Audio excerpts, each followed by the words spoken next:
Good morning everyone. आप सभी लोगों का स्वागत है। आज 6 जुलाई है तो दैनिक जागरण के राष्ट्रीय संस्करण न्यूज़पेपर में पीटी मेंस और इंटरव्यू और कौन कौन से न्यूज़ को कवर किया गया है जो यूपीएससी और स्टेट पीसीएस एस्पिरेंट के लिए वो महत्वपूर्ण है। साथ ही साथ जितने भी गवर्नमेंट कॉम्पिटिटिव एग्जाम आप लोग फिल करते हैं वो सेंट्रल को हो या स्टेट के हो, जिसमें केवल पीटी फैक्ट पूछा जाता है, उससे संबंधित चीज़ों को हम देखेंगे।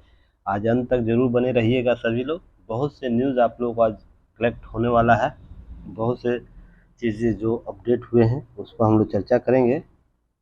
आगे बढ़ेंगे। आगे बढ़ने से पहले यूट्यूब चैनल को जरूर सब्सक्राइब कीजिए, शेयर कीजिए, सपोर्ट कीजिए, बेल आइकन को भी दबाएं ताकि सभी नोटिफिकेशन सबसे पहले आप तक पहुंचे। और कमेंट सेक्शन में महत्वपूर्ण सुझाव के साथ साथ आप लोग कमेंट सेक्शन में जो प्रश्न पूछे जाते हैं वो प्रश्न का भी उत्तर देने का प्रयास कीजिएगा। चलिए आगे बढ़ते हैं। तो देखिए, शरद पवार जो पार्टी जो है रांकपा, उसमें विवाद चल रहा है और मैंने आप लोगों को बताया था, इससे पहले भी न्यूज़ अपडेट किए जा चुके थे। इस मुद्दे में दल बदल से संबंधित कानून और क्या है कि अयोग्यता से संबंधित मामले, सदन में सदस्यों की योग्यता से संबंधित मामले उभर कर सामने आते हैं। तो यह न्यूज़ आप लोग को इस टॉपिक से कवर करेगा जो यूपीएससी के जीएस पेपर 2 दल बदल विरोधी कानून सदन सदस्यों की योग्यता से संबंधित है। तो कल मैंने आप लोगों से पूछा था कि टॉपिक बताना है, तो सभी ने किस प्रकार से मिस गाइड आप लोग आंसर दिए हैं, स्वयं देखिएगा मैं कैसे लिखता हूँ और आप लोग कैसे कैसे आंसर दिए हैं। किसी स्टूडेंट ने तो पेपर जीएस 3 के टॉपिक को जीएस पेपर 2 कर दिया है, किसी स्टूडेंट ने जीएस पेपर 1 को जीएस पेपर 2 के टैली कर दिया है। तो इस प्रकार से मिसगाइड अगर आप टॉपिक में ही होइएगा तो आंसर कैसे दीजिएगा, सोच के देखिएगा। क्या आप सभी स्टूडेंट ने इस तरह का फॉर्मेट बना के लिखा था जो मैं लगातार 6 से 8 महीने से आप लोग चीज़ों को कवर कर रहा हूँ? तो सोच के देखिए, संचार इम्पोर्टेंट है। अब इसे गलत संदर्भ में नहीं लीजिएगा, आप लोग सीखिए सब चीज़ों को कि अगर आपसे कुछ पूछा जा रहा है सामने वाला से, अगर इंटरव्यू बोर्ड के मेंबर हैं आपसे कुछ प्रश्न पूछ रहे हैं, कितना सरल तरीके से और सहज तरीके से उसे समझा सकते हैं आप सब। तो देखिएगा, जिस तरीके से आप लोगों ने कमेंट किया टॉपिक में, क्या वो ये वही तरीका है जो मैं आप लोग को समझाता हूँ, बताता हूँ स्पष्ट तरीके से। पहले मैं टॉपिक लिखता हूँ, किस पेपर से है, यूपीएससी के किस पेपर से है या बीपीएससी के किस पेपर से है। आपको पहले ये लिखना चाहिए था, उसके बाद ऑब्लिक करना, या किसी भी डैश भी नहीं देते, काम चलता है। टॉपिक कौन सा है? दल बदल विरोधी कानून है, सदन के सदस्यों की योग्यता से संबंधित। इसी तरह आप एसईओ की टॉपिक किससे आता है? पहले आपको यूपीएससी में जीएस पेपर किस में आता है? 2 में आता है। बीपीएससी में कहाँ आता है? पेपर 1 में आता है। उसका ऑब्लिक करते हैं आप लोग। ऑब्लिक करने के बाद लिखते हैं एसईओ। एसईओ लिखा जाता है कि लिखा जाता है आपको राष्ट्रीय हित के मुद्दे या तो द्विपक्षीय संबंध लिखा जाता है, उसके बाद एसईओ लिखा जाएगा ना। तो सोच के देखिएगा, इतने दिनों से मैं आप लोगों को करा रहा हूँ, तो ये बेसिक चीज़ ही आप लोग नहीं समझ पा रहे हैं तो चीज़ें कहाँ से कहाँ तक जाएगी। तो इसे आप लोग जितना जल्द हो सके बेहतर करने का प्रयास कीजिए। कल मैंने 2 लोगों को कॉल किया कि टॉपिक मुझे दीजिए, कुछ काम है, अर्जेंट काम है। तो किन्हीं के पास टॉपिक नहीं। इससे पहले मैंने 2 बार नोटिस किया हूँ आप लोगों को टॉपिक से संबंधित। तो अभी तक आप लोग नहीं किए, इसका मतलब यह से 2 अर्थ निकाला जा सकता है, या तो मुझे आप लोग सीरियस नहीं ले रहे हैं, या इस टॉपिक को ही सीरियस, इस मुद्दे को ही इस जो सेशन चलाया जा रहा है दैनिक जागरण न्यूज़पेपर एनालिसिस को, उसे सीरियस नहीं समझ रहे हैं। 2 ही अर्थ हो सकता है और दोनों अर्थ आपके लिए ही खतरनाक हो, मेरे लिए कुछ खतरनाक नहीं हो, दोनों आपके लिए खतरनाक होगा। क्योंकि जब एग्जाम आपका पीटी क्लियर होगा तो मेंस के समय 2 से 3 महीना समय मिलेगा। उसमें सारे न्यूज़, 1 साल का न्यूज़ आपको कलेक्ट करना होगा, न्यूज़ को कवर करना होगा, फिर आप उसमें तारे, आसमान का तारा गिनिएगा। सोच के देखिएगा क्या बातें मैं कह रहा हूँ। इसे शांति से दिमाग से खड़े, शांति से कुछ देर वक्त बिता के इसे सोचिएगा। जब पीटी आप क्लियर कर लीजिएगा, उसके मेंस जब लिखने आइएगा, उसके बाद टॉपिक देखिए, सेलेक्ट कीजिए कैसे हमको क्या करना है, कितने दिनों तक के रिवाइज करना, टॉपिक क्या क्या है साल भर चर्चा में रहा है, वो कहाँ से कलेक्ट कीजिएगा। जब आपके पास इंडेक्स ही नहीं बना है तो कहाँ से कीजिएगा? मैं अवेलेबल कराऊंगा और मेरे पास भी इतना डेली का डाटा नहीं रखता हूँ। रीजन उसके पीछे कि आप लोग को मैं सर्व कर रहा हूँ ना। तो आप लोग को सिलेक्शन लेना तो ये सब काम कीजिए, नहीं तो अन्यथा चीज़ें व्यर्थ समय बर्बाद कर रहे हैं। मैं सीधा से कट टू कट बात करता हूँ। मैं उम्मीद कर रहा था उससे भी पहले एक बार नोटिस मैंने दिया था आप लोगों को कि आप लोग शेयर कीजिए टॉपिक बाय, जो कम से कम जब जब से आप लोग कर रहे हैं उसको टॉपिक बाय टॉपिक लिखिए, तो भी आप लोगों में ये इश्यू है। चलिए कोई बात नहीं है, करने का प्रयास कीजिए, काम है ना, काम बेहतर करने का प्रयास। अगर सिलेक्शन लेना है, रैंक में आना है, तो काम आपका अलग दिखना चाहिए, नहीं तो लोग खिचड़ी ही बना रहे हैं ना। तो चलिए आगे मैं बात करता हूँ, इसे दिल पर न ले, बस सुझाव समझिए कि बेहतर कैसे किया जा सकता है। और डांट बहुत ज़रूरी होती है, ठीक ना, बातें से नहीं सिलेक्शन सिलेक्शन होता, बात बनाने से नहीं होता है, बात बनाने से, ठीक है ना, सिलेक्शन नहीं होता, सिलेक्शन काम करने से होता है, अपने में इम्प्रूवमेंट करने से होता है। तो उस पर वर्क कीजिए। और कोई टीचर आपको इस तरह नहीं बोलेगा कि नहीं काम करिए काम करिए, उसको क्या मतलब है, उसका फी तो बन रहा है ना, आप लोगों ने मुझसे पैक खरीदा, पैसा तो बन गया। अब आपका सिलेक्शन हो ना हो मुझे क्या मतलब है, पर मैं बार बार आपको ये बातें कंसर्न करता हूँ कि नहीं ये सब चीज़ें नहीं करनी है, आपको किस तरीके से एग्ज़ाम निकालना, फिर भी आप लोग अनसीरियस होते हैं। चलिए कोई बात नहीं है। चलिए, ये दल विरोध के कानून के संदर्भ में पहले भी न्यूज एनालिसिस कराए हैं, अगर आप लोग को याद हो, अगर याद है आप सभी लोगों को, तो पहले भी दल बदल से संबंधित विरोधी कानून को मैं, जहां तक मुझे याद आ रहा है, नवंबर या दिसंबर 2022 में कवर किया था, जब आपको उद्धव ठाकरे के पार्टी से संबंधित मामला आया था, याद आ रहा है, तो उसी संबंधित आपको कंसर्न याद रखना सारी चीज़ों को। आज के पीडीएफ अपडेट कर दिया जाएगा पीडीएफ में, पिछला कल पीडीएफ, क्योंकि आज मैं हूँ और आज इवनिंग में क्लासेस भी होंगी, दैनिक जागरण का जो पेपर हुआ था, एग्ज़ाम हुआ था, उसका भी आंसर राइटिंग किया जाएगा। तो आप लोग सब आइएगा, कोई दिक्कत नहीं है, सभी लोग आइएगा। तो इसको क्या करना, आपको याद रखना है, दल बदल विरोध कानून के संदर्भ में क्या क्या बात की गई, 91 संविधान संशोधन क्या है उसके संदर्भ में बात करना है। यह संशोधन उन राजनीतिक दलों के सदस्यों, चाहे वो व्यक्तिगत रूप से हो या सामूहिक तौर पर, अनिवार्य बना देता है, जो वैधानिक सदस्यता से त्याग पर दे देते हैं, उसके संदर्भ में बातें की गई थी। संशोधन के बल लाभ का पद बना नहीं रहना, बहुत से बातें की गई है। तो जो पहले आप लोगों को चर्चा किया गया, उस चर्चा को आप लोग देख लीजिएगा, समझ लीजिएगा, और आज की पीडीएफ में आप लोग अपडेट किया कर दिया जाएगा। आर्टिकल 102 क्या है, सदस्यता के लिए अयोग्यता संबंधित मामला क्या है, उस पर भी चर्चा की जा चुकी है। उसके बाद आप लोगों को और भी 102 ई और 198 ई की चर्चा है, उसे भी आप लोग को कवर कर लेना है। सभी चीज़ें की चर्चा की जा चुकी है, तो हम लोग बात करेंगे नेक्स्ट टॉपिक पर। देखिए, इस टॉपिक के बारे में बताना है, किस सेक्शन में आएगा, पेपर कौन सा आएगा, टॉपिक कौन सा होगा, ठीक है ना। चलिए, आपकी अनुमति के बिना साझा डाटा नहीं किया जा सकता है, किया जाएगा डाटा, और आपकी अनुमति के बिना साझा नहीं किया जा सकेगा डाटा। मैं आपको बताया था कुछ दिन पहले, 2 से 3 महीना पहले, डाटा सिक्योरिटी को लेकर, याद है, मैंने कंसर्न किया था। देखिए, सेम टू सेम वही बातें सरकार ला रही है। अगर आप लोग उस न्यूज़ को देखे होंगे, जो बातें मैंने कहा था, याद आप लोग करिएगा, कि जहाँ पर डाटा, क्योंकि मेरा कुछ डाटा मिसमैच हुआ था, तो मैंने वहाँ पर कंसर्न आप लोग को बताई थी चीज़ें, कि डाटा के संदर्भ में प्रोटेक्शन किस किस फील्ड में चाहिए। हमारे पास कोई ऐसा विकल्प अभी तक नहीं है कि हम, मेरे डाटा का मिसयूज हो रहा तो वो कहाँ कहाँ हो रहा, कोई जानकारी प्राप्त करने का तंत्र ही नहीं है। मैंने उस दिन आप लोग को नोटिफाई किया था, कमेंट सेक्शन में बताइए क्या मैंने सब बातें बोली थी या नहीं बोली थी।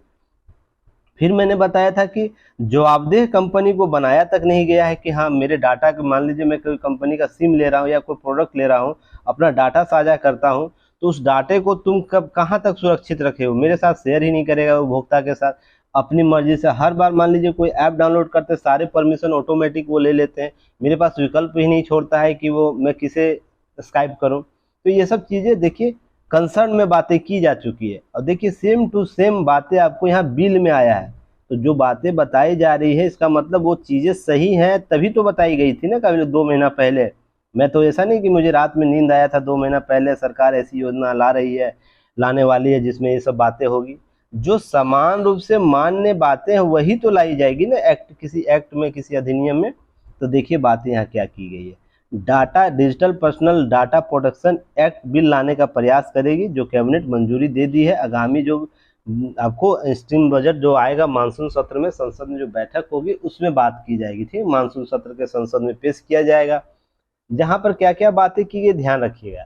डाटा, डिजिटल डाटा शेयर की जानकारी लेना आपका अधिकार है, हो जाएगा। जब जो मैंने आपको कुछ महीने पहले बताया था कि मेरे पास डाटा, मेरा डाटा कहाँ कहाँ यूज हो रहा मुझे ही नहीं पता है, तो उपभोक्ता के पास अधिकार क्या रहेंगे। उपभोक्ता संरक्षण अधिनियम के तहत जो उपभोक्ता को अधिकार दिए गए हैं, अब इसमें लागू नहीं होता किसी डिजिटल मीडिया प्लेटफॉर्म पर। मान लीजिए आप मेरा युक्ति आईएएस का ऐप डाउनलोड किए हैं, युक्ति आईएएस आपका डाटा को कहाँ कहाँ यूज करवा रहा है या कर रहा है, उसकी जानकारी आपको होनी चाहिए कि नहीं होनी चाहिए। तो ये आपके पास अधिकार थे, नहीं है, तो फिर ध्यान रखिएगा। ऐसे ही सभी कंपनियों के साथ होनी चाहिए। मैं इस बात को लेकर कंसर्न पहले भी बताया था, आपको याद हो अगर आप लोगों को तो। किसी भी व्यक्ति को अगर लगता है कि डिजिटल डाटा गलत इस्तेमाल हो रहा है, तो वह निजी कंपनियों के साथ सरकार से भी अपने डाटा की जानकारी मांग सकता। तो याद है मुझ पर कुछ दिन साइबर क्राइम का हमला हुआ था, तो मैंने डाटा शेयरिंग की बात की थी, याद है। तो मैंने कंसर्न किया था कंपनी को, मेरे डाटा को कहाँ कहाँ आप लोग शेयर किए हो, वैसे तो मेल तक नहीं मुझे आया। तो अगर याद हो, अगर ये 4 महीने पहले की बात है जहाँ पर मैंने इसके बारे में आप लोग चर्चा किया था। तो देखिए सेम टू सेम चीज़ें आपके साथ अगर घटती है, तो इसका एक्सपीरियंस अगर करते हैं आप, तो उसके ड्रॉबैक को आप ढूंढते हैं क्या क्या ड्रॉबैक उस सिस्टम में है। तो देखिए उस ड्रॉबैक को यहाँ नोटिफाई किया गया है।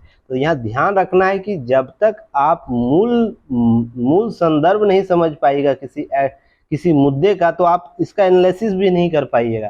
कैसे, मैं पहले 3 से 4 महीने पहले इसकी चर्चा कर चुका हूँ, जो बातें यहाँ एक्ट में लिखी जाने वाली है। तो देखिए अभी आगे भी आएगी। सरकार हो या बड़ी टेक कंपनियां, सभी को यह बताना पड़ेगा कि आपका डाटा कहाँ इस्तेमाल हो रहा है। तो मैंने ये सब बातें बताई थी आप लोग को। डाटा का प्रोटेक्शन, गलत इस्तेमाल होने पर डाटा प्रोटेक्शन के बोर्ड शिकायत कर सकेंगे। अब एक बोर्ड का क्रिएट होगा।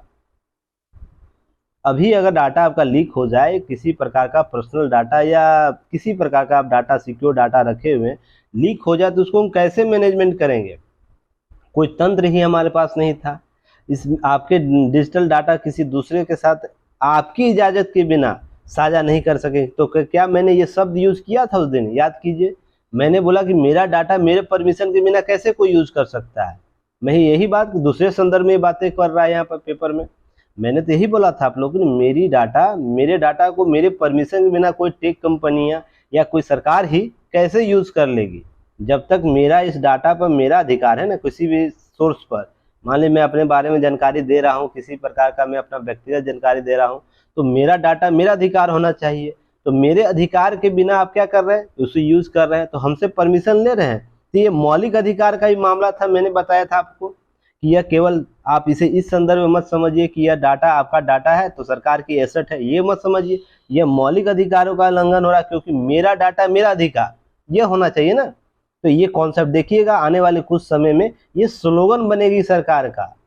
टेक कंपनियों को बनाना पड़ेगा, मेरा डाटा मेरा अधिकार। ये आप लोग याद रखिएगा, कुछ ही दिनों में ये अपडेट हो जाएगा, क्योंकि उसी दिशा में ये सिस्टम चल रहा है। आगे हम बात करेंगे। कानून बनने का दिन भर आने वाले डिजिटल जो मार्केटिंग कॉल है, याद है मैं जियो का मेरा जो इशू हुआ था कुछ दिन पहले ही, मैंने आप लोग को बताया था जियो का इशू, जो बार बार कॉल आ रहा था, यहाँ तक कि बोली जा रही थी कंपनी के द्वारा कि आप रिचार्ज कर लीजिए। तो मैंने वहाँ पे बताया था डिजिटल मार्केटिंग के खिलाफ बोर्ड शिकायत कर पाएंगे अब हम लोग। तो ये कंसर्न मैंने आप लोग को उस दिन भी बताया था कि देखिए कैसे मैनेजमेंट है। कोई भी जियो का डायरेक्ट कॉल आया, मैंने मेल किया तो वहाँ से मैसेज आया, पर किसी रिप्रेजेंटेटिव का कॉल तक नहीं आया कि नहीं सर आपको क्या इशू है। तो कंसर्न कैसे सुना जाएगा कि मुझे क्या दिक्कत हो रहा है इस डिजिटल मार्केटिंग के, आपके मार्केटिंग बार बार दिन भर में 10 कॉल किया जा रहा है, उससे क्या व्यक्तिगत मानसिक क्षति हो रही है, या क्या कोई और भी विकल्प हमारे पास दिए जा सकते हैं जिसके आधार पर मार्केटिंग का आप लोग मार्केटिंग भी कर लीजिए, मेरा निजता भी उल्लंघन ना हो। तो ये मामले मैंने बताया था जियो के मामले में, जब मुझे 2 महीना पहले, और उसका मेल भी मेरे पास है, आप लोगों को चाहिए ग्रुप में शेयर कर दूंगा, देख लीजिएगा। यही बातें मैंने उस दिन भी कहा था। आपकी मर्जी के बिना आ रहे उस नंबर को सबूत मानकर शिकायत करेंगे। तो मैं नंबर भी शेयर किया था, याद है आप लोग को। जाइएगा ट्विटर पे, मेरे ट्विटर पर जाइएगा, वहाँ पर चीज़ें आपको मिल जाएंगी कि नंबर मैंने शेयर किया था, जियो को बोला था, सरकार को नोटिफाई कराया था। तो देखिए वही बात है कि नंबर को सबूत मानकर भी आप काम कर सकते हैं। तो देखिए कहीं ना कहीं चीज़ें आपको लगता है कि आप जो काम कर रहे हैं उसी को सरकार कहीं ना कहीं क्या कर रही है, मान रही है। तो ये आप जब तक आकलन करना सीख जाइएगा, तो आप भी इन सब चीज़ों को एनालिसिस करने चलिएगा। अब देखिए कंपनी बिल पर 250 करोड़ रुपये का जुर्माना लगाएगा और 500 करोड़ रुपये का गुंजाइश है उसे बढ़ाकर। तो मैंने क्या बोलता हूँ, मैं बार बार बोलता हूँ ना, किसी भी उल्लंघन के लिए आप नज़ीर पेश करने लिए सजा करिए, नहीं तो सिस्टम ऐसे ढुलमुल तरीके से चलेगा। यह कंपनी का 500-250 को बड़ी राशि नहीं है, पर उसके लिए सीख होनी चाहिए। अगर मान लीजिए एक के साथ मुझे इतना जुर्माना लग सकता है, तो 10 के साथ हो तो 2,500 हो जाएगा। 100 के साथ मैं कर रहा हूँ तो और भी बढ़ती जाएगी राशि। जितने लोगों के साथ करेंगे तो कंपनी बिजनेस करेगी कि इसी को मैनेजमेंट करेगी? तो क्या करेगी कंपनी सब मामलों को स्वतः समाप्त कर देगी।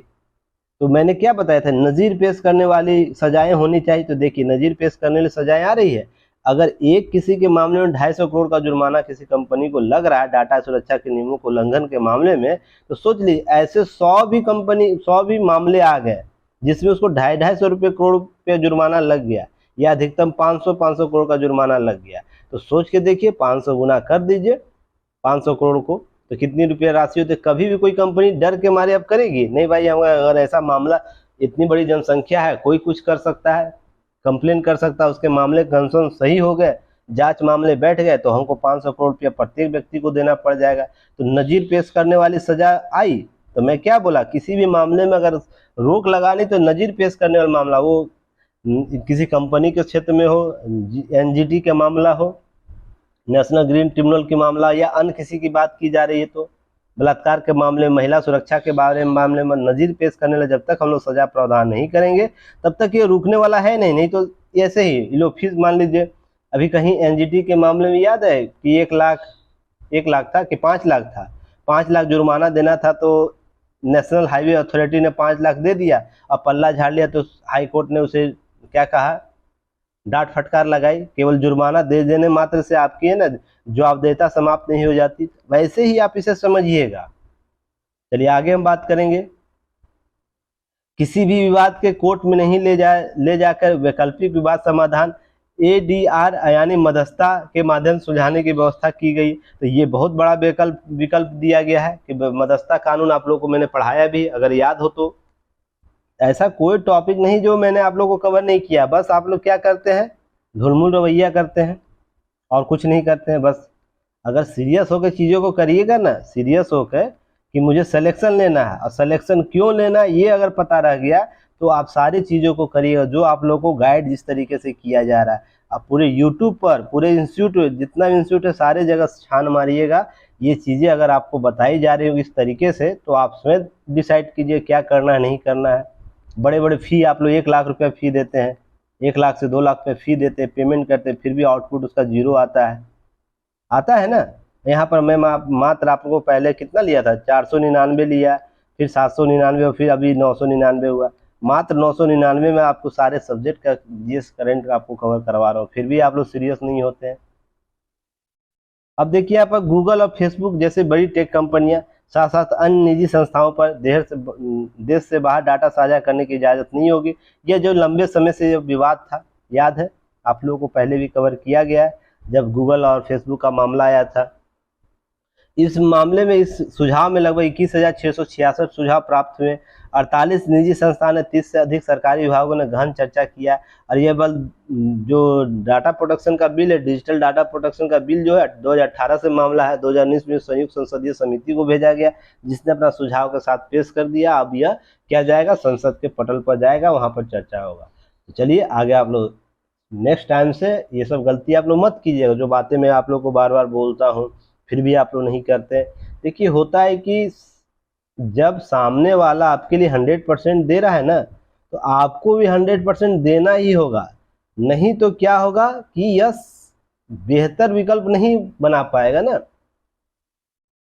सोच के देखिएगा, रेंडमली या किसी से कुछ मांगा जाता है तो वो आप डाटा शेयर नहीं कर पाते हैं, रीज़न है। और कुछ सवाल जवाब भी कर लिया जाए तो सही तरीके से जवाब नहीं देंगे, एक्सक्यूज देंगे। मैं नेपाल में हूँ, तो मैं दिल्ली में हूँ, मैं फलना जगह में शादी ब्याह में आया, मेरी बीमारी थी।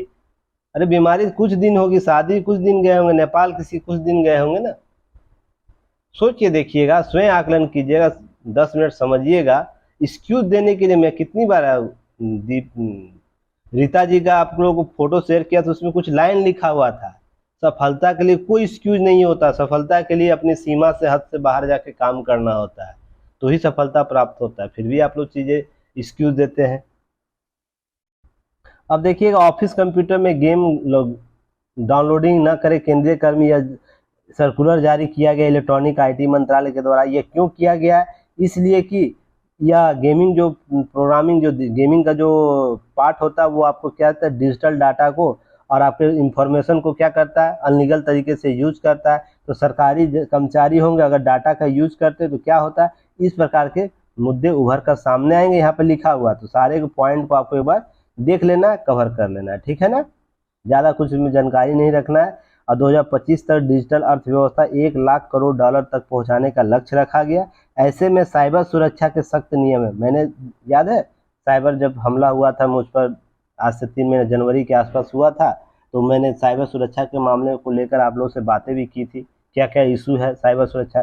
सोच के देखिए, मैंने कंप्लेन किया था, तो नेशनल साइबर क्राइम से लेकर state, Jharkhand state cyber crime तक मैंने सभी जगह कंप्लेंट किया, मेल किया, उसका आज तक मुझे रिप्लाई मैसेज तक नहीं आया। बस लोकल पुलिस क्या करती थी, कुछ 2 महीने पहले तक केवल सप्ताह में अपना खाना पूर्ति करती थी, बस नंबर लेती थी, खाना पूर्ति करती थी।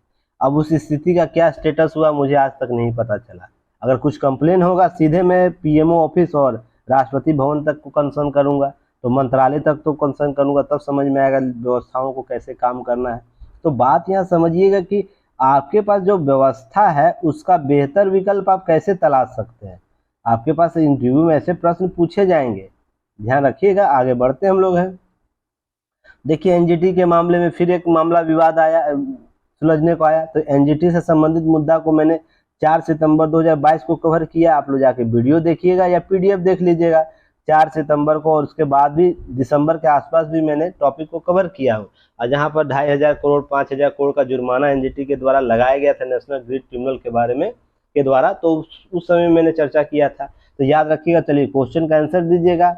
नेशनल एनजीटी क्या होता है, इसका आधिकारिक क्षेत्राधिकार क्या है, किन किन मामलों में यह जांच कर सकता है, वर्तमान में वह कितने अधिकतम जुर्माना लगा चुका है अभी तक। तो ये सब मामले आप लोग को याद होने चाहिए, क्योंकि पहले भी पीडीएफ आप लोग को दिया जा चुका है और आप लोग को यह वीडियो भी कराया जा चुका है। तो इसलिए ये सब आंसर नहीं आता है तो दिक्कत वाली बात हो जाएगी।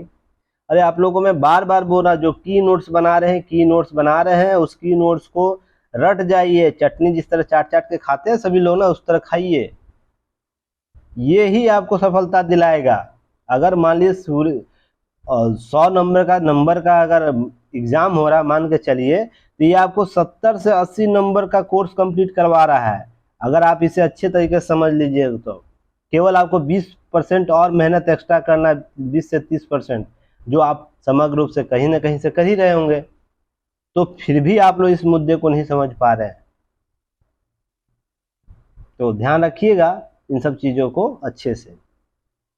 अब तमाम निर्देश के बावजूद भी एनजीटी ने क्या किया, यमुना का प्रदूषण कम नहीं हो रहा है। तो देखिएगा आने वाले कुछ ही समय में दिल्ली सरकार पर जुर्माना बेजोड़ तरीके से लगेगी, जिसमें 2500 करोड़ 5000 करोड़ 7000 करोड़ तक जा सकता है। तब समझ में आएगा दिल्ली सरकार को क्या करना है, एलजी को क्या करना है, सभी को समझ में आ जाएगा। तो अभी वेट कीजिए, कुछ ही दिनों में मामला अगर नहीं सुलझा पा रहा है दिल्ली सरकार, तो समझ में आ जाएगी, चलो 5000 करोड़ हमें जमा करो। अब मैं ये क्यों बोला था नजीर पेश करने वाला सुझाव होना चाहिए, इसलिए कि जब बजटीय आवंटन ही उस विभाग को कम होगा और जुर्माना अधिक होगा, तो सरकार स्वयं कंसर्न लेना शुरू कर देगा। अरे भाई, तुमको तो विभाग में पैसा हम कम देते हैं, तुम्हारा जुर्माना ही ज्यादा आ रहा है, तुम एक्टिव मोड में काम करना शुरू करो, तो जुर्माना कैसे आ जाएगा। तो कंसर्न आप काम शुरू हो जाएगी। बहुत जगह जहां जहां जुर्माना लगता है अवशिष्ट के प्रबंधन के लिए, तो वहाँ काम सही हो जाती है। तो एनजीटी अब कुछ ही दिनों में, वेट कीजिए, अगर नहीं 1 से 2 महीना में यह सही करता है, दिल्ली सरकार नहीं करती इसे, यमुना के प्रदूषण को कम करने में काम नहीं करती है, तो देखिएगा एनजीटी इस पर नजीर पेश करने वाला जुर्माना लगाएगा, जो पूरे देश के लिए रोल मॉडल बनेगा। वेट कीजिए आप लोग कुछ दिन इसका। अब देखिए यहाँ बातें बहुत से की गई है, इसको बस याद रखना, कंसर्न रखना है। चलिए नेक्स्ट हम बात करेंगे आगे। देखिए एससीओ में चीन बीआरआई के खिलाफ अकेले खड़ा रहा भारत। सभी देश उसका चीन का सहयोग दिए, क्योंकि यह आर्थिक गलियारा उसे दे रहा है, तो चीन का कंसर्न वहाँ बनता है अन्य देशों के साथ। पर भारत का क्या कर रहा है, भारत के पाक अधिकृत क्षेत्र से वो गुजर रहा है, तो भारत उसे क्या नहीं दे रहा, समर्थन नहीं दे रहा है। जब राष्ट्रीय एकता अखंडता के मुद्दे हैं भारत के, तो इसके संदर्भ में बातें की गई हैं, सारी चीजें यहाँ लिखी हुई है। Red belt and road initiative BRI जो है, मैंने पहले भी चर्चा कर चुका हूँ, कई दफा चर्चा हुआ, सीपेक की चर्चा हुई है, मोतियों की माला की चर्चा हुई है, सभी पर चर्चा की जा चुकी है। तो ध्यान रखिएगा, अगर भारत के भू क्षेत्र से बाहर कर दिया जाए, मान लीजिए चीन यह आने वाले समय में करता है, तो पाक अधिकृत क्षेत्र से इसे सीपेक को न ले जाके अलग से ले जाता है, ऊपरी क्षेत्र अफगानिस्तान और पाकिस्तान से एंट्री लेता है, तब भारत के पास क्या विकल्प होंगे, भारत को इसके भी तलाश करनी होगी आने वाले समय में, क्योंकि विवाद बढ़ रहा है ना। अगर मान लीजिए किसी संगठन में एक राष्ट्र उस अपने राष्ट्रीय एकता अखंडता के लिए उसके पूरे मैकेनिज्म पर प्रभाव डाल रहा है, तो वो इसका विकल्प तलाश करेगा ना चीन, कि नहीं करेगा, सोच के देखिएगा। तो भारत आने वाले समय में इसके अन्य विकल्पों भी से तैयार रहना होगा, यहाँ से समझ में आता है। तो यहाँ पर देखिए बात की गई है, क्या की गई है, जब SCO में संयुक्त घोषणा पत्र जारी किया गया, उसमें बताया गया कि चीन BRI कार्यक्रम के तहत रूस, पाकिस्तान, कजाकिस्तान, किर्गिस्तान, उज्बेकिस्तान और ताजिकिस्तान ने इसका समर्थन किया, भारत ने नहीं किया, क्योंकि भारत के अपने राष्ट्रीय एकता अखंडता का मुद्दा है। इसे ध्यान में रखना आप लोगों को है। 2030 तक SCO के तरफ से सदस्य देशों के लिए आर्थिक एजेंडा 2030 तय किया गया था, जिसका भारत का समर्थन नहीं मिला। रीजन उसके पीछे है क्या, आर्थिक समीक्षा, वही जो रोड इनिशिएटिव वाली बात हो रही है चीन की, उसकी बात हो रही थी, तो भारत ने से क्या किया, समर्थन नहीं दिया। उसके बाद यहाँ से आया संयुक्त घोषणा पत्र के मुताबिक शीर्ष नेता का मानना है कि SCO जिन सदस्यों के आर्थिक विकास रणनीति की बात कर रहा, स्वीकार किया, उसके लिए उसे लागू करना जरूरी है। पर जहां तक BRI का सवाल है, तो भारत चीन के कनेक्टिविटी परियोजना का विरोध करने वाला है, सबसे पहला देश और अंतिम देश भी है, एकमात्र देश है। तो भारत मुख्य तौर पर क्या कर रहा है, BRI के तहत पाकिस्तान के कब्जे वाले कश्मीर को से हट होकर बनाए जा रहे चीन पाकिस्तान आर्थिक कॉरिडोर सीपेक के आपत्ति है। कश्मीर यह भारत का अखंड है, भारत क्षेत्र है, हिस्सा भारत का अविभाज्य अंग है, जिस पर पाकिस्तान अवैधानिक तरीके से क्या हुआ, कब्जा हुआ। तो आपको मैंने कभी कुछ बताया था कि जवाहरलाल नेहरू जी के द्वारा बहुत से कार्य अच्छे किए गए, पर कुछ नासूर भरे कार्य किए जो हमें हर क्षेत्र में इसका खमियाजा भुगतना पड़ेगा। तो वही कंसर्न आप लोग ध्यान रखिएगा। नो डाउट जवाहरलाल नेहरू ने भारत के निर्माण में अपनी अहम भूमिका निभाई, और उनके द्वारा जाने अनजाने में कुछ ऐसी गलतियां हो गई हैं जिसका खमियाजा पूरे देश को आने वाले लंबे समय तक उसको भुगतना होगा, जिसमें आपको अवैध कश्मीर का मामला भी देखने को मिल रहा है, जो भारत के POK आपको अपनाए हुए कश्मीर पाकिस्तान जिसे अधिकार जमाता, UN में इसका कंसर्न अभी मामला चल रहा है, तो इसे ध्यान रखिएगा। तो ये सब चीज़ें आपको ध्यान रखनी। संयुक्त घोषणा संप्रभुता, भौगोलिक अखंडता जैसे मुद्दों का जिक्र नहीं है जो भारत का कंसर्न था, तो यह मामला ऐसे ही रह गया है, तो वेट करेंगे। अब सुप्रीम कोर्ट में जस्टिस भुइयां और जस्टिस भट्टी को सुप्रीम कोर्ट का जज बनाया जाएगा। तो सबसे पहले तो आप लोग क्वेश्चन ये बताइए कि वर्तमान में सुप्रीम कोर्ट में कितनी महिलाएं हैं, जज हैं, और उनका नाम क्या क्या है, बताने का प्रयास कीजिएगा। कॉलेजियम से मामले का न्यूज आप लोग 14 नवंबर और अक्टूबर में और शायद जनवरी में भी मैंने किया है, अगर याद हो तो आप इसे जरूर देख लीजिएगा। PDF आपका मिल जाएगा कहीं ना कहीं, वीडियो भी कहीं ना कहीं मिल जाएगा, तो जाके देख लीजिएगा प्रीवियस वीडियो को, प्रीवियस PDF को। और जो भी आपको अंडरलाइन टॉपिक किया जा रहा, सभी लोगों का टॉपिक का नाम, पेपर आप लोगों को बताना, टॉपिक में पेपर कौन सा पेपर से आ रहा है, कौन से टॉपिक से है, तो आप लोग को सबको बताना। अब मैं कुछ दिनों तक ही नहीं दूंगा, देखूंगा कि आप लोग कितने तरीके से काम कर पा रहे हैं। जब तक आप लोग सीधा होकर काम नहीं कीजिएगा, तब तक मैं आप लोगों को परेशान करूंगा। जब तक आप सीधे रास्ते से चलना नहीं शुरू कर दीजिएगा, कि यहाँ से मान लीजिए आपके होम से आयोग के रास्ते तक सीधा रास्ता नहीं चलिएगा, तब तक मैं आप लोग से यही काम करवाऊंगा। अभी आप लोग इधर उधर घूम रहे हैं ना, सब मैं घुमाना बंद कर दूंगा। जिधर जब घूम के पहुंचना चाह रहे हैं ना, सीधा स्ट्रेट लाइन चलिए, 1 साल में सिलेक्शन लेकर जाइए, तो याद आएगा कि नहीं इतनी डांट क्यों पड़ती है। ठीक है ना, मेरा बस चले तो सबको पिटाई भी करो, तब समझ में आएगा आप लोगों को। पर तुरंत पिटाई करूंगा, आप लोग केस कर दीजिएगा, तो हो गया, मैं जेल जाऊंगा, हवा खाऊंगा, फिर निकलूंगा, फिर पिटाई करूंगा। सोच लिए मैं उस टाइप का टीचर हूँ। जब तक आप लोग सीधा रास्ता चलना सीखिएगा नहीं। अब 8 महीने से मैं ये बार बार चीजें समझा रहा हूँ कि टॉपिक कैसे होता है, UPSC GS पेपर 2, उसके बाद टॉपिक क्या है, तो आप लोग एससीओ लिख के भेज रहे हैं भाई साहब, कोई कोई एससीओ लिख के एससीओ सब टॉपिक है ना, मेन टॉपिक है। किसी ने जीएस पेपर थर्ड में डाल दिया है, तो ये कोई तरीका होता है? बताइए आप ही लोग। चलिए, चीफ जस्टिस उज्जवल भुइयां और केरल के हाई कोर्ट चीफ जस्टिस का एस वेंकट नारायण भट्टी को सुप्रीम कोर्ट का न्यायाधीश नियुक्त करने की सिफारिश कर दी गई है कोलिजियम के माध्यम से। अगर ये मंजूर हो जाती है सरकार के द्वारा, तो न्यायाधीश के कुल 34 पदों में से 21 की नियुक्ति हो जाएगी। काम कर रहे हैं वर्तमान में, तो क्या हो जाएगा, 33 हो जाए तो एक पद खाली रह जाएगा, तो उनकी भी नियुक्ति जल्द से जल्द हो जाएगी। तो यहाँ पर बहुत कम ऐसे बिरले अवसर आते हैं जब 34 में 34 न्यायाधीश काम करने लगते हैं। तो ध्यान रखिएगा, प्रधान न्यायाधीश कॉलेजियम में कौन कौन शामिल थे, तो आपको चीफ जस्टिस डीवाई चंद्रचूड़ थे, और भी जस्टिस शामिल थे, कुल 5 लोग शामिल होंगे। तो यहाँ पर 5 सदस्यीय कमेटी कॉलेजियम की व्यवस्था की गई है। अब कॉलेजियम क्या करता है इसके बारे में पहले भी चर्चा किया जा चुका है, तो इसे आप लोग को पहले के न्यूज़ से देख लेना है, ठीक है ना, अंडरलाइन भी किया हुआ है, इसे देख सकते हैं। ज़्यादा चीज़ एक्सप्लेन नहीं करूँगा, नहीं समय की बाध्यता है। चलिए आगे, दिल्ली और चेन्नई के बाद अब मुंबई में कूटनीतिक केंद्र खोलेगा ताइवान। तो ताइवान और भारत के संबंध और ताइवान चीन संबंध पर जो विवाद हुआ था, तो मैंने 4 अगस्त 2022 को इसका न्यूज कंसर्न याद आप लोगों को कवर कराया है। सबसे पहले तो उसे आप लोग देख लीजिए क्या क्या मुद्दा है।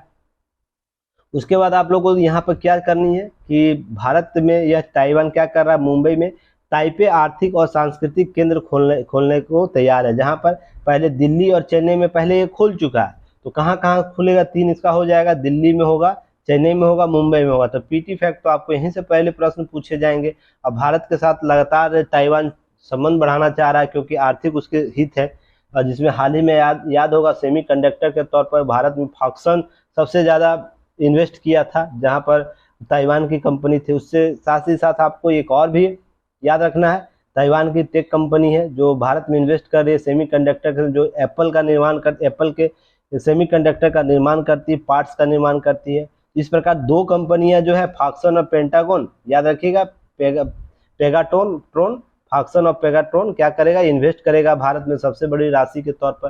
तो भारत के रिश्ते और भी बेहतर होने वाली चांसेज हो जाएंगे। तो भारत, याद रखिएगा, ताइवान का यह फैसला उन दिनों आया जब भारत ने उसे 12 देशों में शामिल किया, उन 12 देशों में जिसके साथ भारत बेहतर आर्थिक संबंधों को मजबूत बनाने का खास जोर दे रहा है या रणनीति बनाए हुए। तो 12 देशों में ताइवान भी आता है। तो अन्य जो 11 देश है उसकी आप लोग चर्चा कीजिएगा, कमेंट सेक्शन में उत्तर लिख के भेजिएगा, तो वेट करूंगा मैं कितने लोगों का सही उत्तर होता है। नेक्स्ट हम बात करेंगे, देखिए बहुत काम मैं करवाऊंगा आप लोग से, इतना काम करवाऊंगा कि सिलेक्शन होके ही रहेगा, बस आप लोग करिएगा तब ना। क्या कमेंट सेक्शन में बताइएगा, एंजॉय लग रहा है जाट खाने में, सभी लोगों को मजा लग रहा है? नाश्ता पानी आप लोग नहीं किए होंगे आज? सोच के देखिए, सुबह में 8 बजे से पेपर से 8 से 10 तक पेपर अंडरलाइन करता हूँ, टॉपिक को सिलेक्ट करता हूँ, कौन सा टॉपिक कब कवर किया गया, सारे आंकड़े निकालता हूँ। उसके बाद 10 से लेकर आप लोग का वीडियो एनालिसिस करता हूँ, 11 बज जाता है। इस 3 घंटा जब मुझे समय लगता है, कितनी मेहनत लगती है उसमें देखिए, उसका आउटपुट आप लोग क्या देते हैं, 0 देते हैं। कोई बात नहीं, कुछ ही समय की बात है। अब देखिए, शहरीकरण और हाल से हासिल हो सकती है भारत के 8 से 9% की वृद्धि। अभिकांत कुमार के अमिताभ जो कांत है, जो G20 शेरपा भी हैं, उनके द्वारा बात की गई। कहाँ बात की गई, मैन्युफैक्चरिंग और शहरीकरण पर ध्यान देकर हम क्या कर सकते हैं। तो मैंने कुछ दिन पहले क्या बताया था, आप लोग याद कीजिए, मैन्युफैक्चरिंग बताया था कि भारत में अगर विकास करना है तो मैन्युफैक्चरिंग सेक्टर को डेवलप कीजिए। तो हम इसे 2-3 हित पा सकते हैं, चीन की प्रतिद्वंदता को हम समाप्त कर सकते हैं, कम कर सकते हैं। उसके बाद बाजार का बृहद रूप हम अपना सकते हैं, और उसके सस्ते बाजार हम बनवा सकते हैं। सस्ते प्रोडक्ट बनाएंगे तो हम अन्य भी बाजार को एक्सप्लोर कर सकते हैं। हमारे यहाँ बचत होगी तो क्या होगा, और भी इन्वेस्टमेंट बढ़ेगा। तो मैन्युफैक्चरिंग के संबंध में मैंने ये चर्चा किया हूँ, याद है तो मैं कमेंट सेक्शन कीजिएगा, याद नहीं है तो जाके देखिए, सुनिए, पढ़िए। और शहरीकरण के लिए ध्यान में देना, तो इसमें 9% की वृद्धि देगी। तो भारत के मध्यम वर्ग का उदय शीर्षक नाम से ये रिपोर्ट आया है। तो यह रिपोर्ट आप लोग अच्छे से देखिएगा, इस रिपोर्ट में क्या कहा गया है, जहां पर जनगणना मापदंडों के हिसाब से लगभग 5500 छोटे शहरों का नियोजन जरूरत है और इसका समाधान पर्यावरण के लिए शहरीकरण होना चाहिए। चुनौतियों का जिक्र करते हुए क्या कहा गया इनके द्वारा कि देशों के दक्षिणी भाग तेजी से आगे बढ़ रहे, शहरीकरण हो रहा है, जबकि पूर्वी भाग क्या हो रहा है, आपको कम विकसित हो रहा है उसके अनुपात में। तो जरूरत है देश में सबसे अधिक आबादी वाला क्षेत्र हिस्सा को और भी बृहद करने का। तो आबादी वाला हिस्सा क्षेत्र कौन हो जाएगा, यूपी हो जाएगा, बिहार हो जाएगा, पश्चिम बंगाल हो, राजस्थान, ये सब क्षेत्र है ना, तो वहाँ शहरीकरण को और बढ़ावा देने की जरूरत है। चलिए आगे हम बात करेंगे। समाज, आर्थिक, राजनीतिक और सामाजिक मुद्दे को उभार रहा है यह रिपोर्ट। तो उन्होंने क्या किया, जैसे जैसे मध्यम वर्ग की संख्या बढ़ेगी, गुणवत्तापूर्ण स्वास्थ्य सेवाओं, शिक्षा, आवास, उपभोक्ता वस्तुओं को क्या करना होगा, बढ़ावा देना, उसकी पहुंच स्थापित करनी होगी। ये सब मांग चीजें बढ़ेंगी। तो मैंने क्या बोलता हूँ आप लोग को, डिमांड और सप्लाई पर कार्य होता है, सभी सेवाओं की आपूर्ति होती है। तो लीजिए फिर सही हो गया, डिमांड बढ़ेगा तो सप्लाई हम लोग को देना होगा। तो राज्य की एजेंसी भी हो या प्राइवेट कंपनी भी हो, उसको राज्य की एजेंसी को क्या करना होगा, आपको चीजें देनी ही होगी। नहीं दीजिएगा तो फिर इशू यही होगा कि मिसमैच हो जाएगा, सिस्टम सही से काम नहीं करेगा। तो करवाने के लिए आपको देना ही होगा सारी चीजें।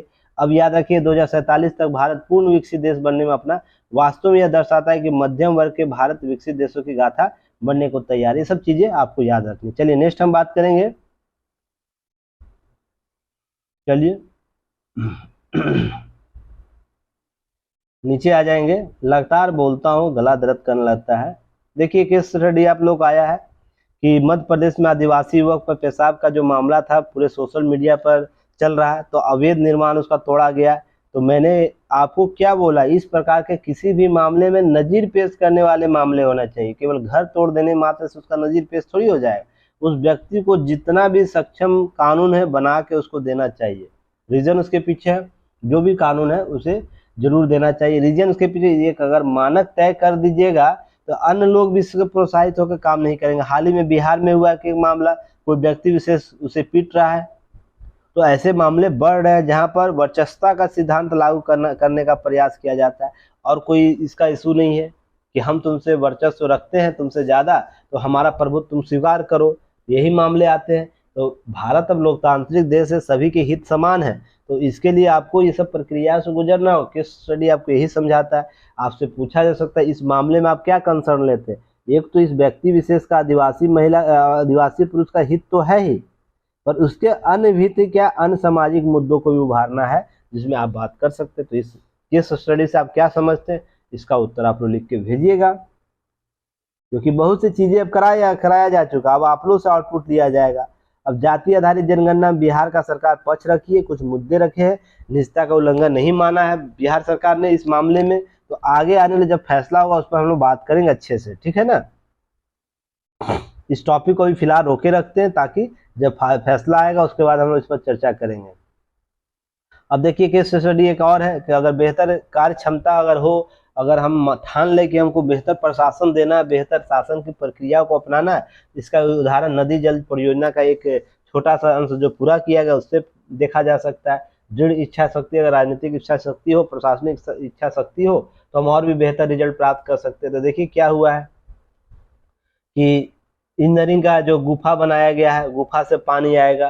पहले क्या हुआ, मध्य प्रदेश के सीहोर जिले में सीप और कोनार नदी जो जल परियोजना है, ऐसा ही एक उदाहरण है जिसमें क्या किया गया, पहले बांध बनाया गया, नहर और सुरंग के साथ भौगोलिक स्थिति में इसमें लाभ लिया गया।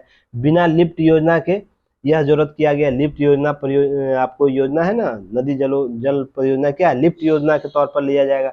जहाँ ऊंचा स्थान होगा नीचे से लिफ्ट किया जाएगा पानी को। पर यहाँ पर क्या किया गया, वो तकनीक को ना अपनाते हुए बांध, नहर और सुरंग के माध्यम से भौगोलिक स्थितियों के संदर्भ में यह नहर जोड़ा गया है। तो एक नया इंजीनियरिंग मॉडल आया है, तो इसे आप लोग केस स्टडी के तौर पर देखिएगा। नर्मदा की सहायक नदी सीप नदी क्या है, 12 किलोमीटर यात्रा कर नर्मदा की सहायक नदी के तौर पर कोनार में बने बांध का जलाशय पर अपना आसानी से पहुंच जाती है। तो ये सब चीजें आप लोग देख लीजिएगा, इसके वीडियो देख लीजिएगा यूट्यूब पर, तो ज्यादा अच्छे तरीके से समझ पाइएगा, ठीक है ना। चलिए आगे हम बात करते हैं। आगे टॉपिक है दुष्कर्म पीड़ितों का सहारा। तो आज जायसवाल सर ने आपके डीसीए क्लास में आज ये एक टॉपिक कवर किया है, तो अच्छे से जाके आप लोग देखिएगा उस डीसीए क्लास को। बाकी चीजें आगे बढ़ते हैं। देन डेली करंट अफेयर्स में आज सर ने क्लास लिया है इसका ना, तो आप लोग उसे देख लीजिएगा, अच्छे से चर्चा की गई है। संबंधित तमाम पहलुओं पर भी समग्र हो विचार। तो यह आम आदमी पार्टी के जो प्रवक्ता उनके द्वारा, रीना गुप्ता के द्वारा बोला गया है। तो कुछ नेगेटिव बातें जो कंसर्न कराई गई है, रेखांकित किया गया, उसे क्या करना आप लोगों को राइट डाउन करना है। तो जिसमें कुछ बातों को उन्होंने चिंता किया है।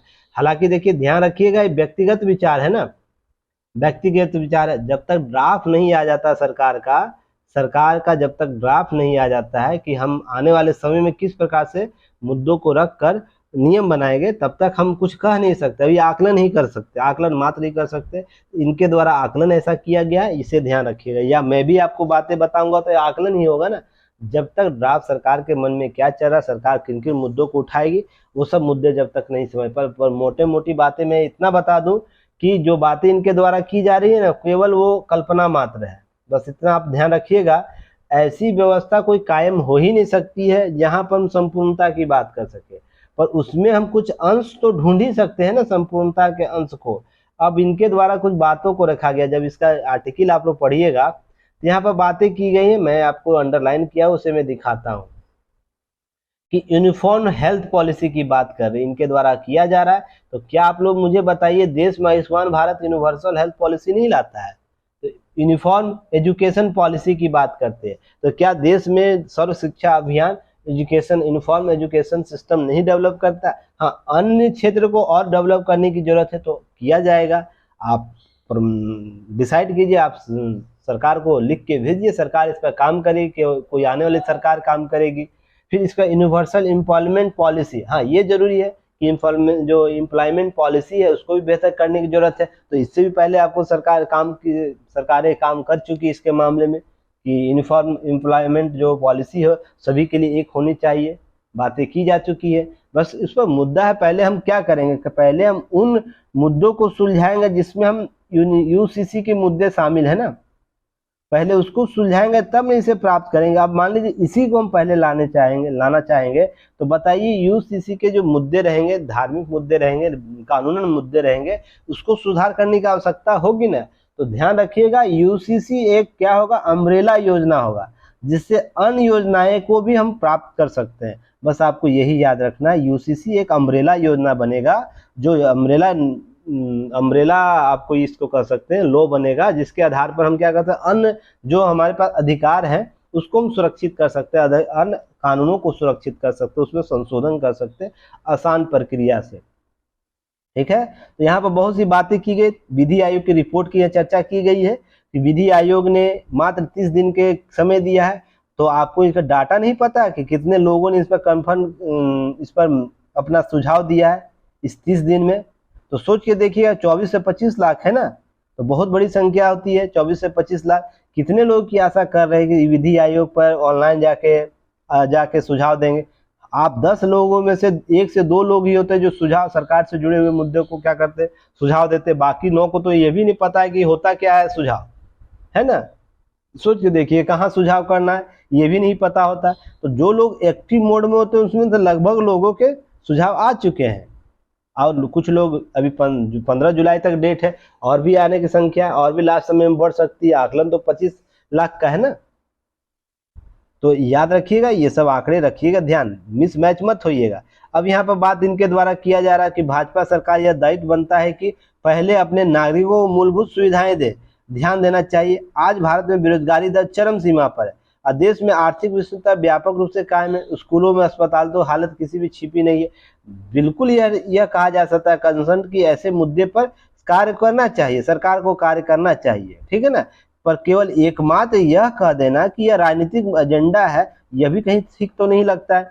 इससे देखिए 1947 में इस मामले का सुलझान हो जाना चाहिए था, क्योंकि अब फूट डालो राज करने वाले कॉन्सेप्ट को बढ़ावा दिया था। और डॉक्टर भीमराव अम्बेडकर जो थे, जो हमारे नीतिकारक भी थे, उनके द्वारा यह बात बोली गई थी, ये फूट डालो राज करो वाला नीति अभी तक क्यों औपनिवेशिक शासन वाला हमारे सिस्टम में रहेगा। तो यहाँ पर उनकी कंसर्न को कोई नहीं लेता है।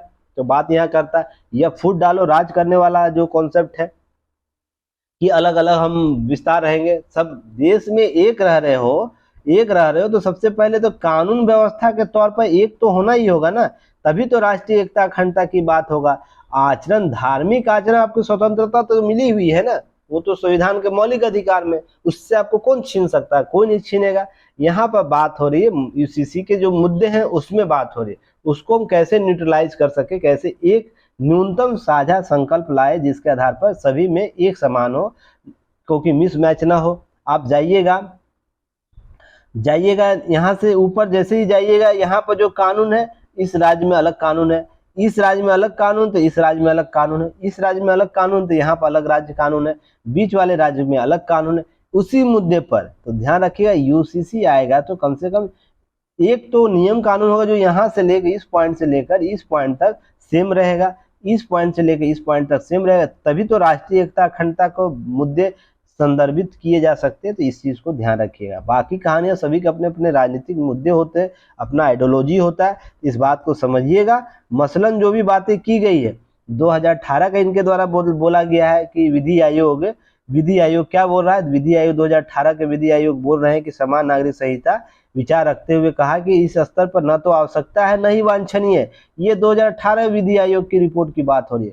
वर्तमान विधि आयोग तो यह भी बोल रहा है ना, इसको जल्द से जल्द कंसर्न कर लेना चाहिए, सुझाव दिया है, नए तरीके से सुझाव दिया है।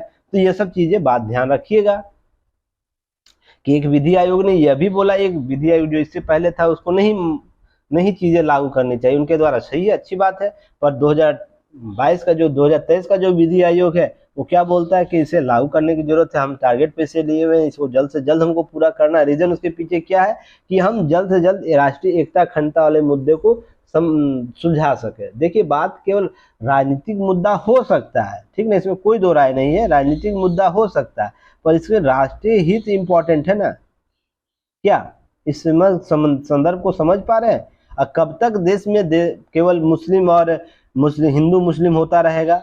कुछ अल्पसंख्यक के मुद्दे, अन्य अल्पसंख्यकों के मुद्दे, उसको भी सुलझाना जरूरी है ना।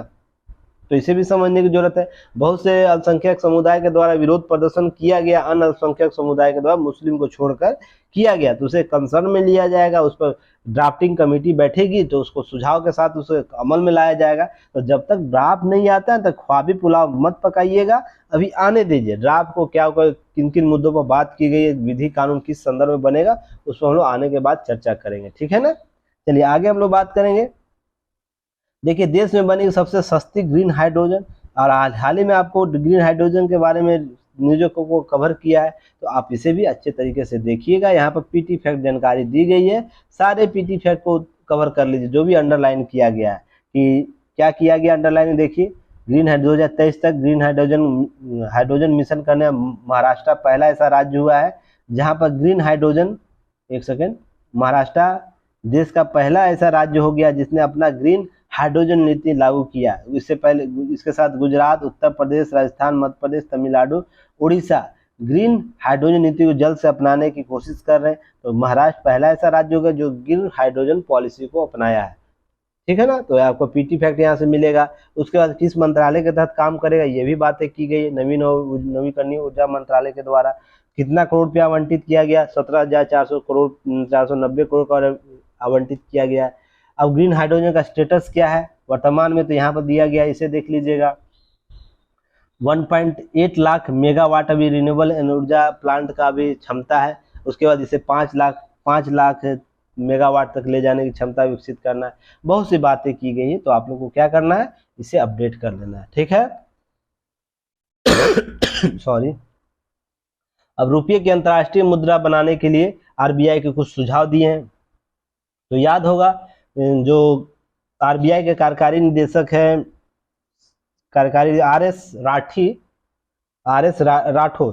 राठो, उनके नेतृत्व में अध्यक्षता में समिति गठित की। कहाँ गया जी, यहाँ है, देखिए आर एस राठो की अध्यक्षता में अल्पकालीन समिति बैठी है जो यह सुझाव दिया है कि इसको हमको क्या करना होगा, एसटीआर जो होता है अंतर्राष्ट्रीय मुद्रा कोष में विशेष आरहन अधिकार जो होता है समूह, उसमें हमको सीमा पर व्यापारिक लेन देन के लिए जो रियल टाइम ग्रॉस सेटलमेंट होता है उसको अंतर्राष्ट्रीय इस्तेमाल करना चाहिए। 2 तरीके से हम मुद्रा को अंतर्राष्ट्रीय मुद्रा के तौर पर स्थापित कर सकते हैं। इसके लिए ध्यान रखिएगा कि रुपये का व्यापक निपटान के लिए निर्यातकों को प्रोत्साहन करने की सिफारिश किया है इस कमेटी ने। और एसडीआर जो होता है मुद्रा कोष के सदस्य के आधिकारिक मुद्रा के भंडार पूरक के तौर पर बनाया। जैसे हम लोग आईएमएफ रखते हैं ना मुद्रा SDR के तौर पर कुछ रिजर्व रखते हैं और हम उसे कर्ज भी ले सकते हैं, उसके एवज में बहुत सी सुविधाएं प्राप्त कर सकते हैं। तो SDR के तौर पर हम इसे रख सकते हैं। उसके लिए ध्यान रखिएगा, SDR में अभी अमेरिकी डॉलर, यूरो, चीनी युआन, जापानी येन और ब्रिटिश पाउंड शामिल है। अगर हम इसमें रुपये को भी शामिल कर लेंगे तो ऑटोमेटिक हमें क्या होगा कि अंतर्राष्ट्रीयकरण प्राप्त हो जाएगा। तो यह इससे हम लोग कर सकते हैं। तो RBI रिपोर्ट जो दिया है इसे भी आप लोग याद रखिएगा, कंसर्न रखिएगा। चलिए, चीज़ें हो गया। भारत में अंतरिक्ष में तकनीक अंतिम पड़ाव पर जाने का दमखम है। तो आपको अमेरिकी समाचार पत्र न्यूयॉर्क टाइम्स में एक लेख छपा है, उसके संदर्भ से बातें की जा रही है कि भारत आने वाले समय में कहां से कहां तक पहुंच सकता है। इसकी शुरुआत 1963 में मात्र गरीब देश में लॉन्च करने के लिए एक पैलेट के तौर पर हुआ था, जहां पर आपको साइकिल पर लेकर गया था लॉन्च पैड को, और 124 मील ऊपर पृथ्वी पर पहुंचाया था। याद होगा वो तस्वीर, ग्लोबल जो तस्वीर है, गोल्डन तस्वीर है, उसे सभी लोग को पता है। और आज भारत का अंतरिक्ष इसरो कहां से कहां तक पहुंच गया, इसरो कार्यक्रम, तो आप समझ सकते। इसी के संदर्भ में आपको न्यूयॉर्क टाइम्स में एक लेख छपा है जिसका शीर्षक रखा गया है the surprising striver in the world. ठीक है ना, striver in the space business. तो इस शीर्षक का नाम याद रखिएगा, आपको यहाँ से कंसर्न आपको पता चलेगा। चलिए, फिर कल हम लोग मिलते हैं नए न्यूज एनालिसिस के साथ। आज इवनिंग में 8 PM में दैनिक जागरण न्यूज़पेपर एनालिसिस का जो आंसर राइटिंग होता है उसके जो सेट है 3 तक हो चुका है, उससे आगे हम लोग चर्चा करेंगे। उस पर आप लोग समय से जुड़ जाइए। चलिए, तब तक के लिए धन्यवाद। जय हिंद।